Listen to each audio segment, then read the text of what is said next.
approached, I think, very fairly and very effectively.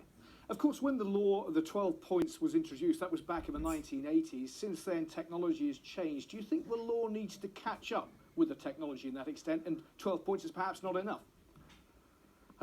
That's a very interesting argument, I think there'll be a lot of people who would have a great deal of support for that argument, because if you have a motorist who's travelling about 50,000 miles a year and he goes through a camera at 36, 37 miles an hour 4 times in a year, he's liable to be off the road. Magistrates have this flexibility, don't they, to allow a driver to continue in exceptional circumstances, but that seems rather ambiguous, doesn't it?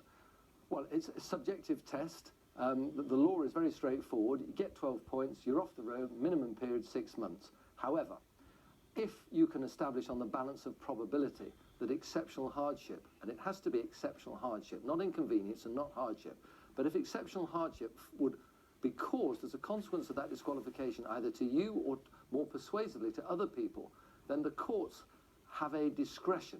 If you're a taxi driver or a bus driver, then you're probably not earning vast amounts of money, and you therefore probably wouldn't be able to afford a driver, and you would probably succeed in arguing exceptional hardship, provided, of course, that you didn't live at home with your parents. If you were a bus driver and you were disqualified, you reached 12 points, and the courts would want to know, where do you live, who looks after you? Well, I live with my mum and dad, they provide food for me, they provide a roof over my head. The courts undoubtedly would say, well, sorry, you're going to lose your job, that's going to be tough, but that's not exceptional hardship.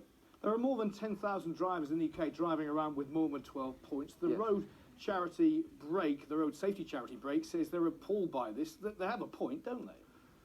Look, there are millions and millions of people who drive cars in this country, so 10,000 is, of course, a significant number, but it represents a tiny percentage in terms of the overall drivers. And we don't want a situation, do we, where we have robotical courts, where we simply say, look, 12 points, off the road, I don't care what, I don't care whose life's going to fall about as a consequence of that. We want the courts to use their brains, to have a discretion in certain limited circumstances, so that justice can be dealt to that particular scenario. And that's what we're talking about here. We're talking about justice. That's lawyer Nick Freeman talking to me a short time ago.